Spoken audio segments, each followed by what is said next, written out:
Hello, everybody. It is the American Doofus Show. I'm your host, Barry Welsh. We're live on a Monday. I apologize for being a few minutes late. I was trying to figure out how to get the Zoom um, hooked into the YouTube, and for some reason, Zoom's rejecting the camera. So I've still got time. Delta Django from NFAR is scheduled for Wednesday at 9 p.m. And hopefully we'll be able to go live. I will know by then. If we can't go live, we will be recording an interview and it will be playing shortly after 9 o'clock. So look forward to that. I want to talk about voting for just a second. We're running out of days to register. If you haven't registered to vote, please do so. If you've recently registered, thank you for doing so. If you're a longtime voter, check your registration if you didn't vote in the primary in your state, just to make sure you haven't been scrubbed from the voting records. Good evening to everybody. I wish you all peace, blessings, and prosperity in a very uncertain time. Voting is important. It's always been important. I don't know if it's ever been as important in my lifetime as it is in this election. And you got to be registered before you can vote. 40% of the country didn't vote the last time, and you see what we ended up with. We need to change, in my opinion, starting at the top in the White House. And while Joe Biden is not, I'm not going to be knocking on doors for him. I'm not going to be wearing a Biden shirt. No.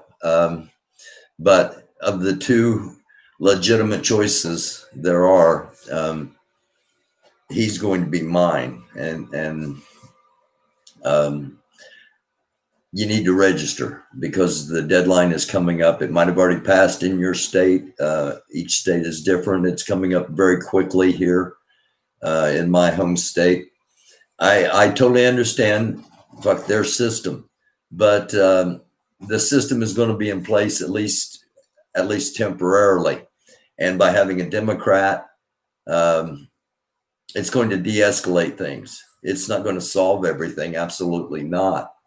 Really, since it's just me and 9 other people at the moment, if we elect Joe Biden, and I hope we do, we step back from war. And I'm going to be talking about war coming up in a few minutes. If we don't, if we let the hatred win, if we let the loudmouths, the uninformed, the ignorant, the Trump supporters, if we let them win, it'll be open season on everybody that doesn't think like them, look like them, or act like them. And we don't want that. We don't need that. So I understand those of you that don't want to vote or won't vote, but don't cut your nose off to spite your face. If you're not voting for yourself, vote for your neighbor, your mom, your grandma, your community, your country. The guy that's in there now has already said, he said terrible things about so many different people, including veterans, including women, including minorities. And he paid $750 in taxes, and he's supposed to be a billionaire. Now, some will applaud that, but taxes are like it's like your fee to go to the swimming pool. You pay a relatively small amount in taxes. Each of us as regular people, we paid more than the guy that's in the office now. And you go back and look at the past presidents and how much each one of them paid in comparison. Yeah, $70,000 for his. This isn't what this is going to be about. what this is going to be about is we've got to put Biden in there now. He's not the answer. He's not going to be there. Kamala Harris is going to end up being the president of the United States. I don't think Biden would last 4 years if there's not a revolution while Biden's in office. But we've got to do it because we've got to start thinking now about 4 years from now and how we put people in power 4 years from now that further advance what we're all trying to do, which is bring about equality, peace, freedom, and justice in a country that's the pillars they were founded on. Instead of being fascist. And now it would be real easy for me as a white guy, formerly blonde hair, blue eyes, to be a freaking fascist. But I've got a soul. And I've had experiences that have probably made me different than most people that look like me and are in my demographics. I know for a fact because of the Trump signs and flags all around me. What we need to do, we got to put Biden in there now, unfortunately. But it's not going to be Bernie Sanders. Somebody else has to rise up. Somebody else that the communities of color can at least trust in their best interest. Somebody that the progressives, that the democratic socialists, that all these groups can get behind, because this is what we need to really have a revolution, to turn the country into a positive, and I'm talking peaceful revolution. I'm talking doing it by voting. We're going to have somebody that a vast majority of us will listen to, and it's not going to be Bernie Sanders, and it's not going to be Grandmaster Jay, but somebody's going to have to come out of somewhere. I don't know. Maybe it's AOC. I don't know. But we got to try to buy 4 more years. We've got to try to stabilize. We've got to try to de-escalate from where we're at. We're at probably several small skirmishes in a shooting war have already happened. Maybe it started with George Floyd. Maybe it started with the attempt at reform in the 60s that never came to pass. But if you're in Kentucky, you better vote Mitch McConnell out. You better vote him out. He's sitting there right now with the George Floyd bill for police reform in his pocket and refuses to bring it to a vote. All the while they're rushing to pass a Supreme Court nominee, when the president of the United States is obviously a tax fraud. That's where we're at. And that's just the tip of the freaking iceberg.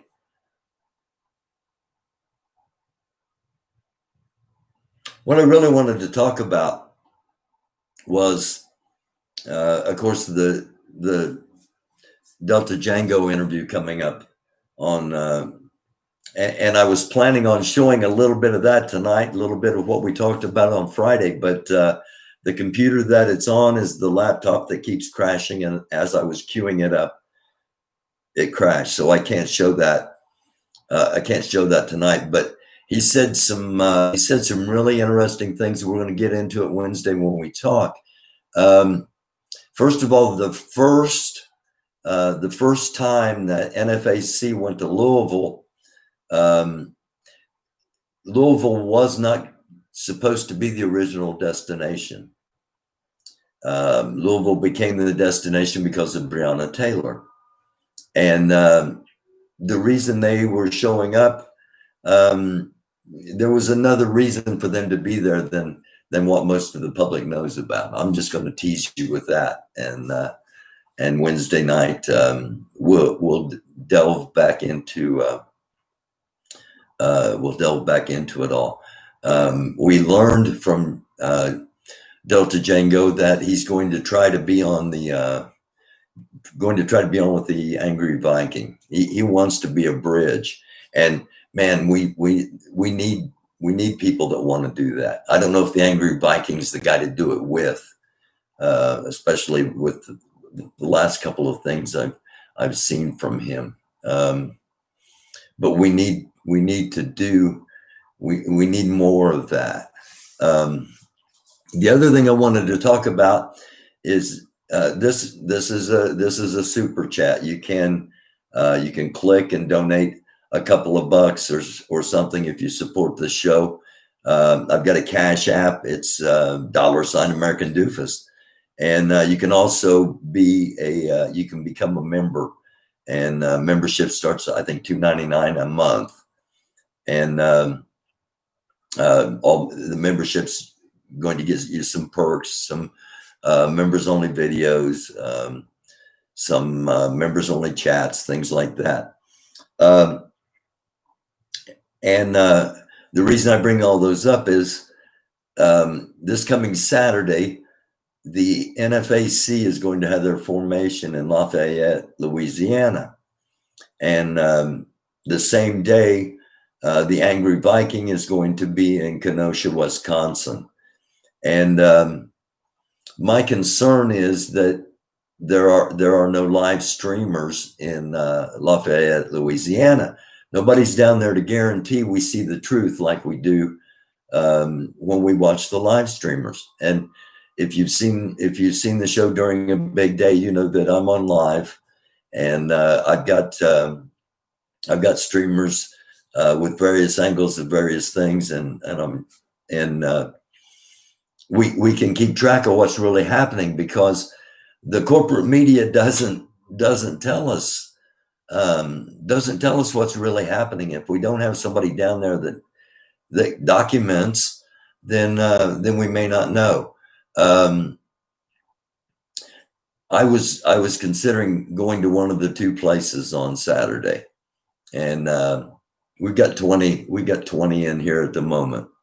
So I'm just going to take a quick poll, and I'm going to look at the comments, and do you feel a need? There are two live streamers that I trust in Kenosha, Wisconsin. It's only a 5-hour drive for me. I can do that relatively easy. If I went to Lafayette, I'd have to fly down there. I'd have to stay for 2 days, and that would be expensive. And I'd be asking for support to be able to go down there and cover it. Since it's, since I'm not corporate, since I don't get paid to do this. Harvest, that's the question I'm getting ready to ask. Should I try to go to Lafayette and cover the formation? Should I go and actually have my boots on the ground, live streaming to all of you everything that actually happens, or should we just trust the corporate media, because they're the only ones that I've seen have any kind of stream come out of Lafayette? So we've got 23 people in here. Give me your idea. Should I start a GoFundMe specifically for? And again, this is not about me making a ton of money on things. I'm a white guy. If I wanted to make money, I'd be scaring other white people. This is about telling the truth. This is about history. This is about trying to bridge gaps. This is about making certain that if the NFAC aren't the bad guys, they don't get made out to be the bad guys. Okay? If they are the bad guys, I'll be showing that. But I don't think that's what's going to happen. I think it's going to be another display of power by Grandmaster Jay. And thus far, he's been strategic in his formations. It will be interesting to talk to Delta Django and see if he plans on being there. I got to say, I'd feel a little more confident in being able to be down there. Because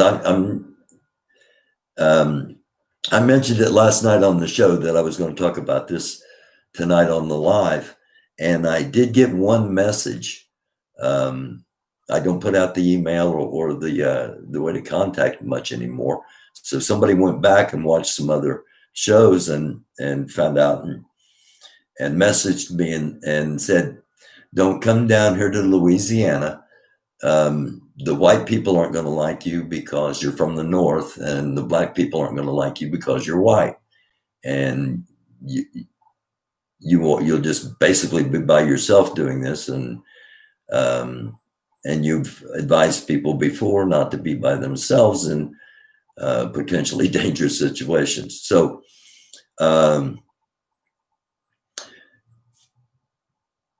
corporate media is supposed to start a GoFundMe. We want unbiased media. Stream it live. Thank you. I'll support you. Okay, that's only 3 out of 28. So do the rest of you not think it's a good idea? Do you not support it? Do you? And again, this show isn't about me. It's about all of you, because all of you have shared this, and all of you shared the show, and all of you told others about it. You've made it grow to what it is. I think you should go to Louisiana. Go. Okay, a lot of goes. I will. I'll do that. I'll start a GoFundMe tomorrow. I'm going to need about probably $1,200. It's going to cost me about $600 to fly down, and then a hotel and who knows what I'm going to run into. Nobody gives a damn about Angry Viking and his AARP militia. You know what? I'm glad you brought that up, Jay Morgan, because I've been wanting to talk about that. I played a clip from Jason Downey, one of the live streamers from Louisville, one of the 502 live streamers, and the clip showed the Oath Keepers. The Oath Keepers was the name of the militia that happened to be in Louisville that day, and the guys, the first 3 or 4 guys they showed were in my. I mean, they looked like me, only I'm not quite as rotund as they were, and I was sitting and I was watching it, and as I'm watching it, I'm going, okay, this clip is, this is the clip from this live stream that's going on the show, because people need to see that the militia is white militia is actually there, and they had more than enough opportunity to say, we're not racist, we're not here. They didn't say anything. They just looked real smug and looked like, well, I noticed some of the guys were my age or in my age range. And I noticed that they had their backs, their guns were just hanging on them. They had their backs to where the potential threats were. And it was like, and I don't want to see this happen. And I'm not condoning this happening. What went through my head was, man, 2 of those protesters grab you, slit your throat, take your gun, and kill all your friends before you even hit the ground. And yeah, you got no business being out there. So Jay, I'm glad you brought that up, because I've been wanting to say that. And get that out, please. Get that out to all white men in my age group. You ain't got no business being out there. You may think you're tough. You may be tough. You may be tough. But this is not a game. This is not a game. And eventually it's going to get serious, and it could get serious at the wrong time, and it could cost you your life. You could get more than you bargained for. It may not end the way you think it's going to end. Sylvester Stallone did a bunch of steroids and exercised a bunch, and he became Rambo. All right, you're not Rambo. You know, somebody called them. It said instead of Navy SEALs, they were gravy seals. So get this out, please. Get it out to your white enemies. Get it out to your white friends. Get it out to get it out. You have no business being out there, because here's the real truth. One day, those that you and too many white people are ignorant. Too many white people think that there are two categories of black people. There are either athletic stars and musicians, rappers, or thugs. Okay. Well, first of all, that's such an ignorant mindset, but yet it's prevalent in many white people. Okay, some white people. I'm not going to say many because I don't know. I don't know how many, but they're sure as hell vocal, and they're sure as hell full of hate all over the internet. And I hope that's all they are. I hope that's it. They're just full of hate on the internet. They're keyboard warriors and nothing but. But first of all, a little something for the white people still listening. There are black doctors, there are black lawyers, there are black anything and everything. Come on. It's 2020.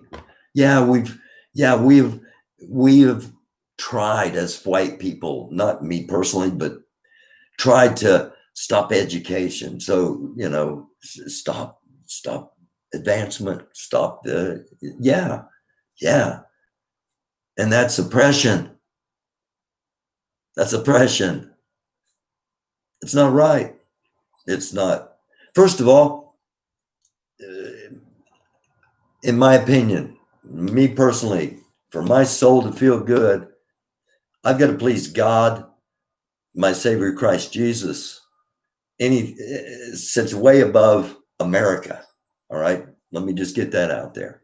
So, oppression is not godly. It's not Christian, and it has too much a history in America. All right, and that's one of the things the revolution is focused on.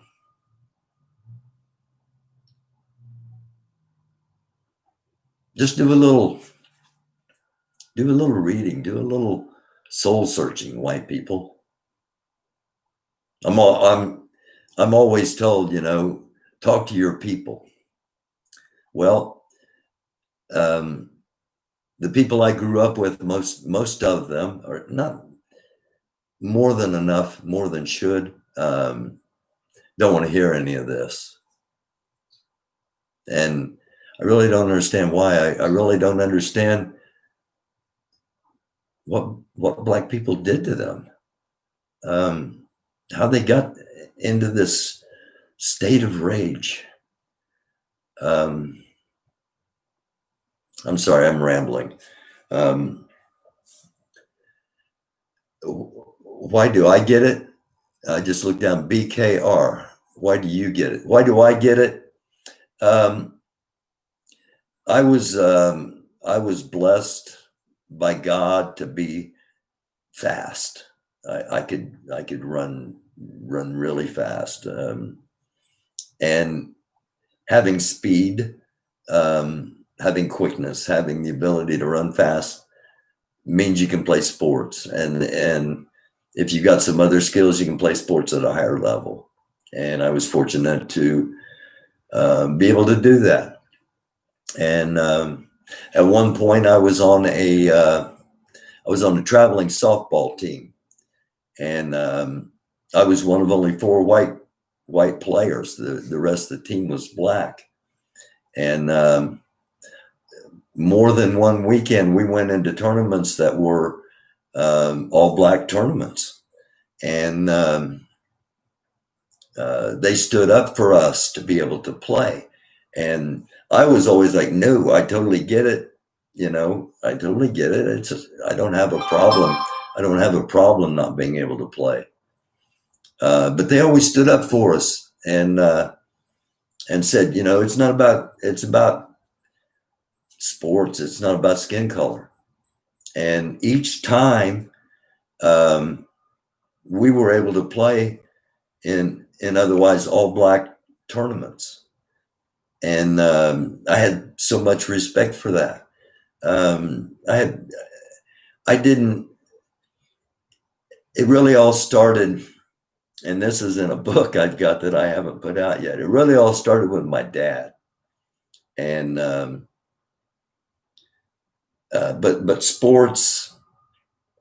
um, sports enabled me to interact with cultures that many people that look like me and are in my age demographic, um, especially from rural areas, never had the opportunity to do so, and they grew up with ignorance and distrust and only hearing the worst, never hearing the good stories, um, always hearing the bad stories in the news. Um, it really started with me and my dad, um, and we used to go to Daytona Beach, Florida, as a family. That was our vacation spot. Um, they started going down there before I was born, and I was blessed to have many trips down there with my mom and my dad, and at times my sisters and uncles and aunts and cousins. And um, one time we were going down, and it was my mom, my dad, and myself, and I was about 5 years old, and we had just crossed from Georgia into Florida, and Dad stopped at a restaurant, and it was a black-owned restaurant, and my mom wouldn't go in, and my dad took me in, and we sat down, and that was the first time that I'd ever seen black people in person, and this lady came over and said, what do y'all want? And Dad said, I'm starving. I want some breakfast. And he ordered whatever he ordered. And I didn't say anything. And Dad said he'll eat pancakes, eggs, and sausage and a big glass of milk. And lady came back with, still to this day, or at least in my memory, the biggest freaking pancakes I've ever seen. And a little bowl of grits. I said, you got to eat your grits. And I shook my head no. She said, oh, yeah, you got to eat your grits. And Dad said, you better eat your grits. You better, you respect your elders. And that's how I was raised, to respect my elders. And so I took a bite of the grits thinking it would taste like oatmeal. And I wasn't a big fan of oatmeal. And I took a bite of the grits, and the grits were really good. And my dad said, you don't judge somebody by what they look like or what color their skin is. You judge them by the way they treat people and by their character. And I said, why wouldn't Mommy come in and eat with us? The food was so good. And he said, she's not hungry. And so I came from parents who were divided on the issue of race. And thanks to my dad's influence, that's how I get it. That's how it started. Um, Another time I was in Louisville, Kentucky with two other guys for the Kentucky Derby, and we'd been in the infield throughout the whole Derby, and they were drunk, and we got separated, and I was heading back to the car because I knew where the car was, and I didn't know where my two drunk friends were, but I figured eventually they'd get back to the car. And as I was walking down the street, um, there was a gentleman sitting by some stairs that led up to a house that said food. And he said, "You better go in and get you some." And it was a black gentleman. And I thought, yeah, I don't know when these guys are going to come, so why not? So I went in and I went in the house, and there was another gentleman standing at the front door, and he said $5. And I gave him $5, and he pointed me back towards the kitchen. And I went back in the kitchen. There was three black women back there cooking, and they gave me a pork chop and a ear of corn on the cob and some homemade bread, and she's going to give me collard greens. I said, "Oh, save the greens for somebody else, because I don't eat the greens." She said, "Oh, honey, you need to eat your green. You need to eat your greens and put them on the plate." She said, "Go ahead and try them." I said, "I'm not a big fan of greens." But I never had greens like that. People just kind to some, now this was, I don't know, 35, 40 years ago. So some young white boy who was in town for the Derby. And those are some of the reasons I get it. I grew up with a little transistor radio that I went to bed with, and I had the little earpiece in, and I was listening on AM to Detroit and Philadelphia, and the music was incredible. And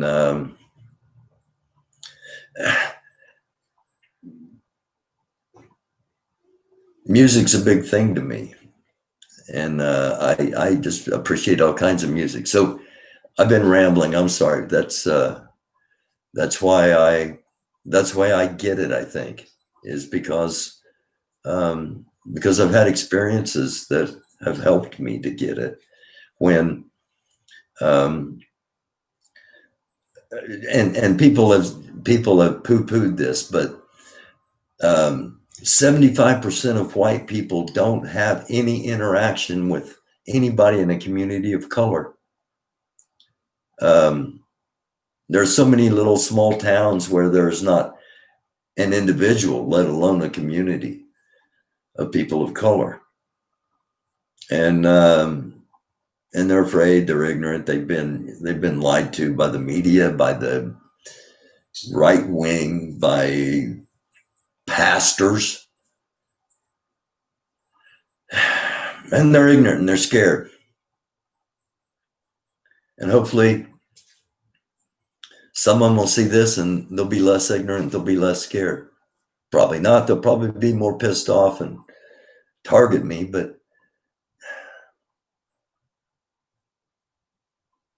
I don't want to see a war in this country, and we're way too close. People are people when you get to know them. Absolutely, Michael. Absolutely. People are just people. Somebody said something about a GoFundMe page. I've never done that. I don't know how to actually start a GoFundMe page to see if I can put enough money together quickly enough to get to Lafayette by Saturday. But I feel like we need to have independent media at that location, because things could get out of hand. They haven't yet in any NFAC formation, and I hope they don't hear coming up Saturday. But the potential, I think the potential is much greater than in Kenosha, Wisconsin, with the Angry Viking and his supporters. So anybody, if anybody can give me, like, what do I need to do to start a GoFundMe page to try to get this done? If anybody has any knowledge, please share with me in the comments, and I won't keep you all much longer.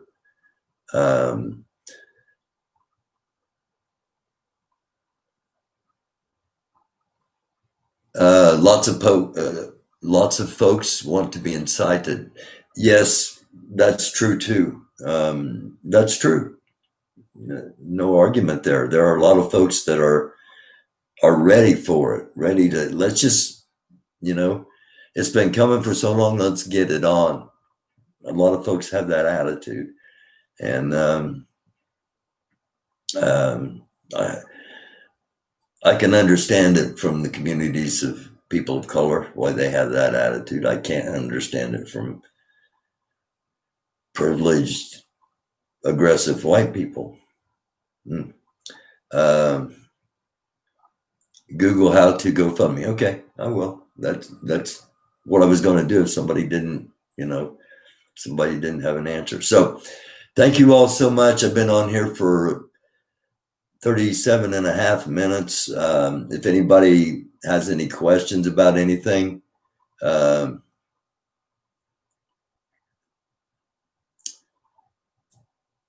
okay. Cash App better. The Cash App is $ americandfus. Yeah, that's probably the quickest way to do it. And I love you all. Even those of you that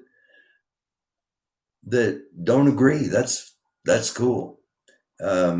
Everybody's generally respectful here, at least when I'm doing a live and seeing the comments, and I appreciate that. And I'm not big on censoring things. So I'll start a GoFundMe. I'll keep advertising that if you want to help do the Cash App thing. And we will be back tomorrow.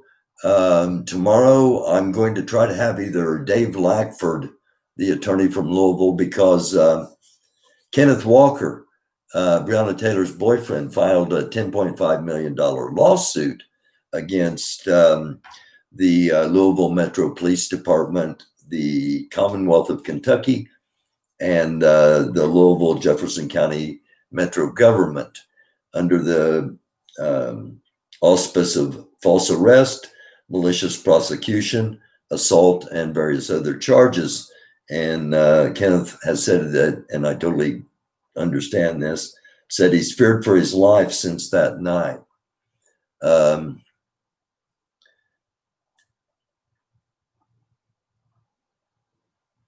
key to get people to help you is you got to have longer content. I don't know, gosh. I mean, I can sit and talk, for however long. That's not what YouTube said. YouTube said the shorter you can get it done, the better, and people don't have long attention spans. And I do have something to end with. I wanted to talk about 3 games. I wanted to talk about the game of war, the game of chess, and the game of life. And I wanted to end with this.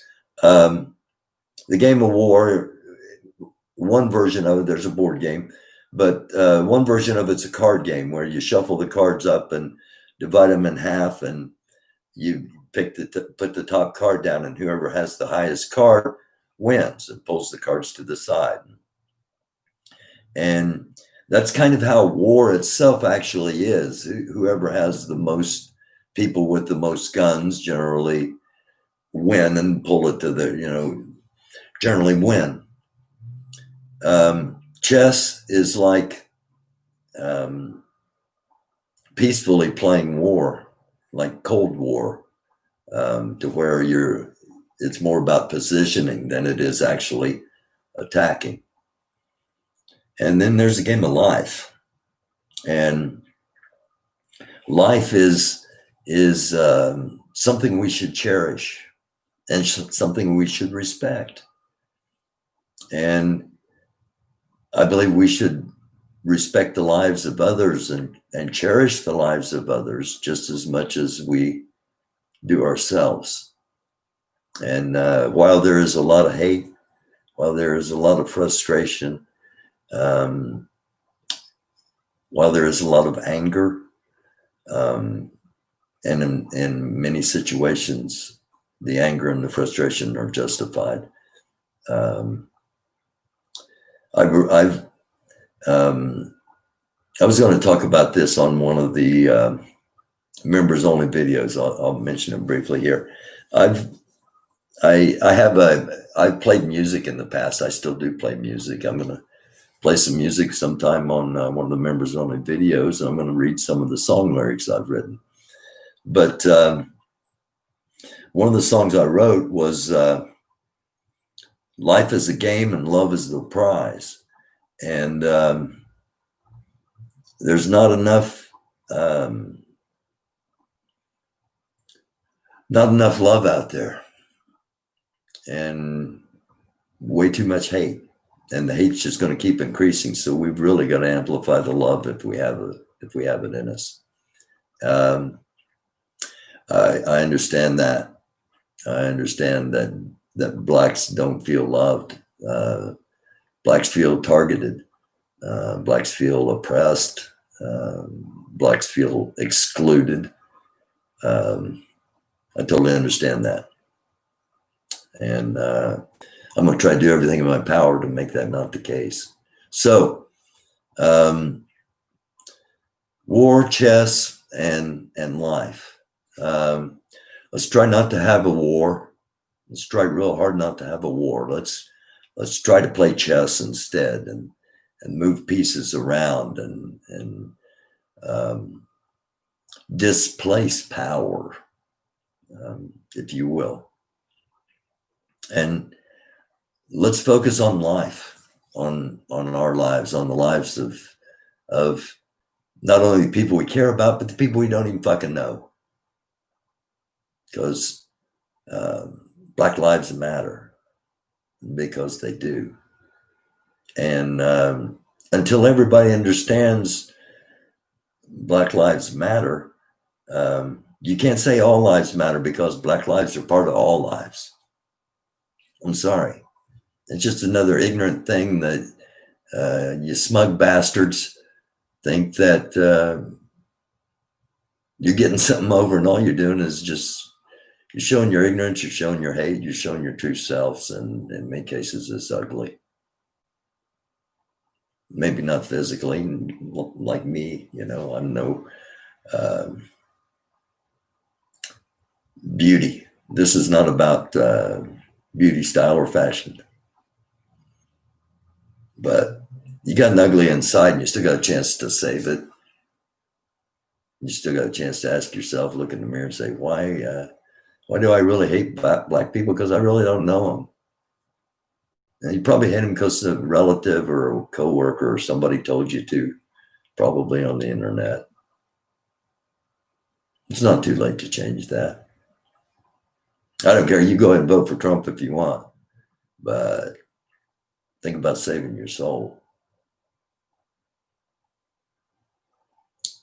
That's my final words on white people for tonight. For my friends in the communities of color, power to the people. Power to the people.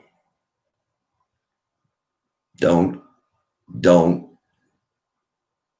stop. Don't say, well, it's going to be the same as it has been and always in the past. No, you can't let it happen this time. Can't let it happen this time. You can't be quiet anymore.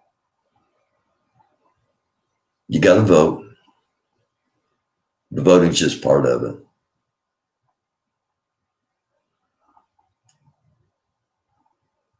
It's a big election. It's a chance to de-escalate things. It's a chance to move away from fascism and back towards freedom. It's an important step, voting, but it's not an end all be all. It's just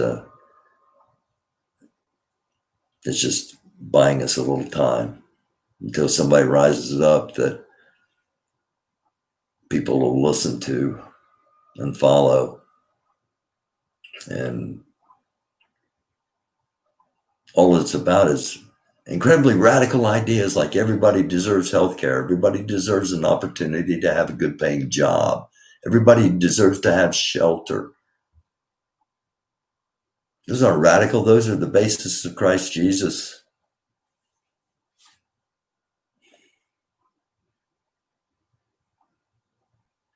Thank you all. And I hope you'll share the video. I hope you'll like it. I hope you'll subscribe if you haven't. I'm going to set up a GoFundMe page or whatever. I don't know if it's a page or what it is, but I'm going to do that. The Cash App is $American Pass that around as well. And going to try to get to Lafayette, Louisiana Saturday so we can record history and record truth. I love you all. Thank you for spending time with me. Have a great Monday night. Blessings upon you. Tomorrow, I'm going to try to get either Dave Lackford, the attorney from Louisville, to talk about this Kenneth Walker suit, as well as he hit it right on the head, the Breonna Taylor decision. He nailed it. He told us a week ahead of time, this is more than likely what's going to happen. And it was almost verbatim what he said. I'm either going to have him or I'm going to have Chris on,